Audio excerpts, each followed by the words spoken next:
신천지 이만희 총회장이 오늘 새벽 구속됐습니다. 법원은 조직적으로 증거를 없앤 정황이 있다며 나이가 많고 지병이 있긴 하지만 수감 생활을 못할 정도는 아니라고 판단했습니다. 그러자 신천지 신자들은 30만 신자 모두 잡아가라며 크게 반발했습니다. 조소희 기자입니다. 종말론 사무소에 급박했던 한 달이 지나갔습니다. 이만희 씨를 비롯한 신천지 지도부의 구속이 예상된다는 소식이 6월 29일 이만희 씨의 편지에 등장한 이후부터 이만희 씨의 병원에서 쓴 편지, 그리고 신천지 총회 간부 3명의 구속, 그리고 소송 비용을 49만 원씩 거두라는 신천지 12지파의 공지 내용, 그리고 신천지 고위 간부의 화상회의 내용을 폭로하고 나서 이 문제는 언론의 뜨거운 감자로 급부상하더니 오늘 아침에는 결국 이만희 씨 본인의 예상대로 본인의 구속 소식을 듣게 되었습니다. 이 모든 순간들이 순식간에 지나가 버린 것만 같습니다. 이만희 씨가 단상 위에서 하나님의 통치 원년을 선포하고 2020년을 시작한 지가 엊그제 같은데 벌써 반년이 훌쩍 지나버렸고 그 당사자는 갇힌 몸이 되어버렸습니다. 오늘 영상에서는 그럼 앞으로 이 이만희 씨와 신천지에는 어떤 일정들이 남아있는지에 대해서 말씀드리고 우리는 어떤 태도로 이 사태를 바라봐야 할지에 대해서 함께 고민해보는 시간을 갖고자 합니다.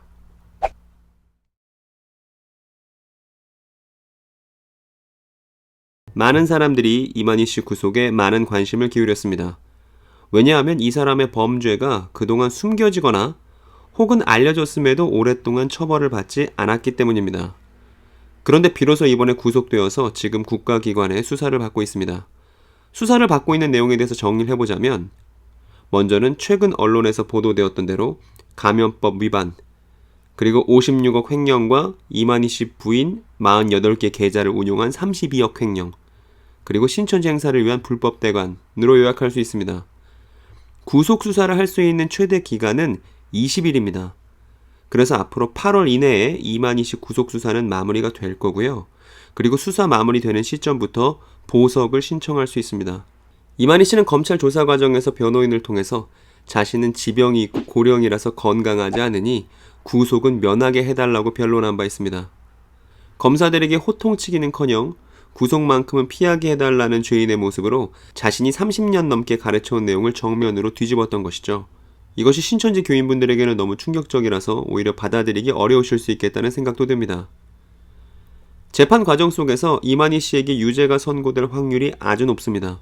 왜냐하면 구속수사라는 것은 이미 범죄 사실이 충분히 드러났기 때문에 이뤄지는 것이 일반적이기 때문입니다.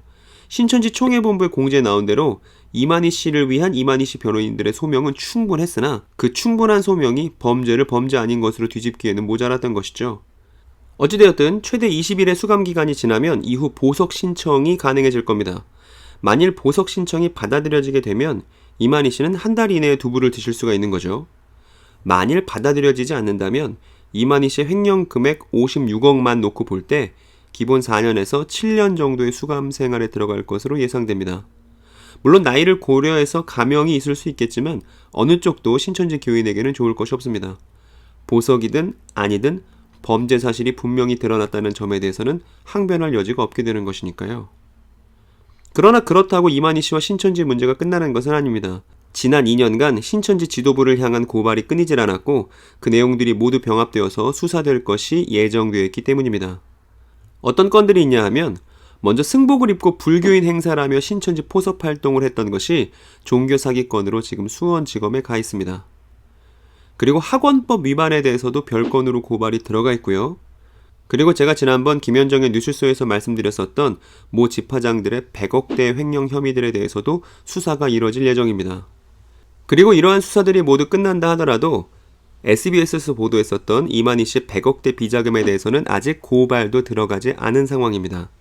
즉 이만희 씨의 앞날은 그야말로 저녁이 보이지 않는 이등병의 군생활과 같다라고 말할 수 있습니다. 이만희 씨의 구속이 결정되었을 때 신천지 총회본부에서는 다음과 같은 공지가 내려왔습니다. 제가 읽어볼게요. 사랑하는 성도님들, 이른 새벽 안타까운 소식을 전해드려 마음이 아픕니다. 신천지 예수교회는 변호인단을 통해 총회장님에 대한 여러 혐의를 재판부에 충분히 소명하였으나 총회장님에 대한 구속영장이 발부되었습니다. 이에 통탄을 금할 길이 없습니다. 법원의 구속영장 발부가 유죄 판결 확정을 의미하는 것은 아닙니다. 근데 그렇지 않죠. 확정은 아니지만 거의 확정이라고 봐야 되는 것이죠. 향후 재판에서 진실이 분명하게 밝혀지도록 최선을 다할 것입니다. 물론 그래야죠. 아울러 성도님들께 당부의 말씀을 드립니다. 모두가 힘든 시기를 겪고 있으나 우리 전 성도는 예수님의 가르침과 빛된 모습으로 행동해야 합니다. 참 신앙인답게 정도의 길을 걷고 사랑으로 하나 되어야 합니다. 마음 중심에 하나님을 모시고 날마다 총회장님을 위해 간절히 기도합시다. 신천기 37년 8월 1일 신천지 예수교 총회본부. 이 메시지를 읽고 신천지 교인분들이 지금 어떤 마음인지를 알겠습니다. 그런다면 가정을 한번 해봅시다.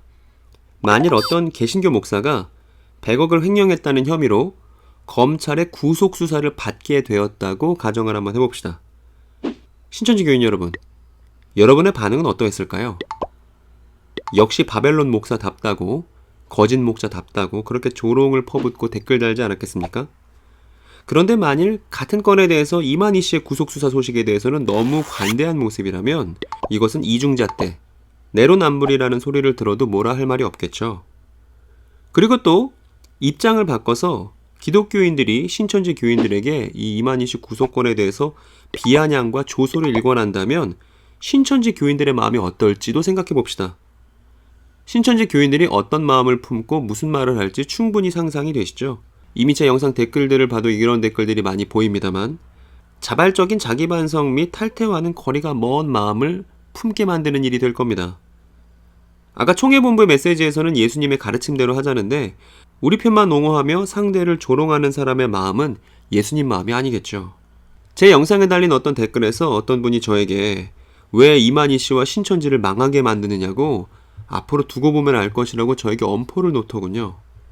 그러나 그분의 생각과는 달리 저는 이만희 씨와 신천지를 망하게 만들 생각이 없고 그럴 능력도 없습니다.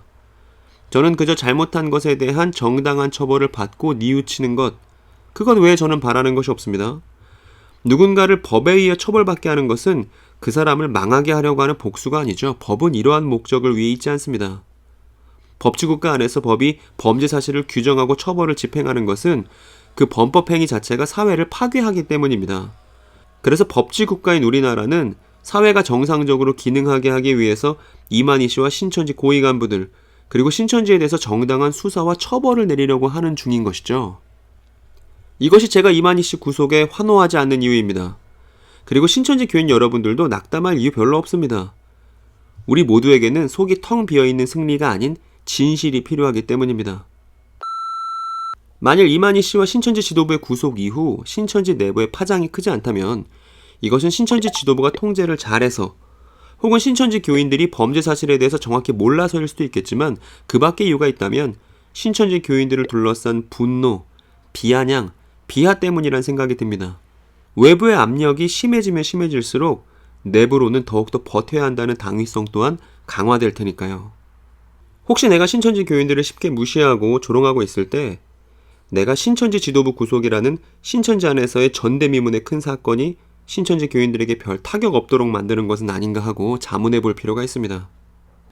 그렇기 때문에 신천지 문제 해결을 바라는 사람이라면 일단 교인들을 향한 톤을 낮추고 없던 매너라도 긁어 모아야 됩니다. 그래서 그들에게 제사장보다 더 나은 삶이 있다는 것을 소개해주지 못한다면 신천지 교인들은 대안이 없다고 생각하고서 끝내 썩은 동아줄을 놓지 않을 거예요. 언론들이 앞다퉈 신천지의 미래를 예측하려고 하겠지만 저는 지금 신천지를 바라보는 이 사회 일원들이 어떻게 하는지에 신천지의 미래가 달려있다고 생각합니다. 이 신천지 문제는 사실관계만 확인하면 결론이 명확한 문제잖아요.